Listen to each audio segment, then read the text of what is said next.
Hi friends, welcome back to my channel. ఇది నిన్న morning video. ఇడ్లీలు చేద్దామని చెప్పేసి అయితే ప్రిపేర్ చేసుకున్నాను. దాంట్లో గ్రీన్ ఇడ్లీ చేద్దామని చెప్పేసి అయితే అనుకున్నాను. ఇంకా ఫైనల్గా ఇడ్లీలు అయితే చేసేసినాను. చాలా అంటే చాలా బాగా వచ్చినాయి. ఈ చిన్న చిన్న ఇడ్లీలు ఉన్నాయి కదా, ఇవి నా కొడుకు కోసం అని చెప్పేసి అయితే చేసినాను. మంచిగా తిన్నాడు పొట్టోడు, అయితే మంచిగా అనిపించింది నాకు. ఫస్ట్ టైం చేసినా కానీ సక్సెస్ అయినా. కానీ నాకేమనిపించిందంటే తక్కువ పిండిలో ఎందుకు కలుపుకున్నా, చాలా దాంట్లో కలిపితే బాగుండు కదా అనిపించింది. ఎందుకో తెలుసా, ఆ గ్రీన్ ఇడ్లీ నాకే దొరకలేదు కాబట్టి. కానీ టేస్ట్ అయితే చాలా బాగుంది.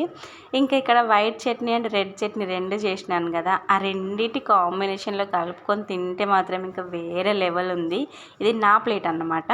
ఇంకా ఈ గ్రీన్ ఇడ్లీ ఏంటో ఏం మిక్స్ చేసినానో మీరు ఐడియా వచ్చి ఉంటే కమెంట్ చేయండి. ఇక్కడ నా కొడుకుని అడుగుతున్నాను, ఎట్లున్నాయి నాన్న అని చెప్పేసి. సూపర్ ఉన్నాయి మమ్మీ అని అయితే చెప్తున్నాడు. ఇక్కడ ఆయన ఒక్కడే తినేసినాడు, నా హెల్ప్ లేకుండా అనమాట. మీరు ఎప్పుడైనా ఇలాంటి ఇడ్లీస్ ట్రై చేస్తారా? చేస్తే కామెంట్ చేయండి. ఈ వీడియో మీకు నచ్చితే లైక్ అండ్ సబ్స్క్రైబ్.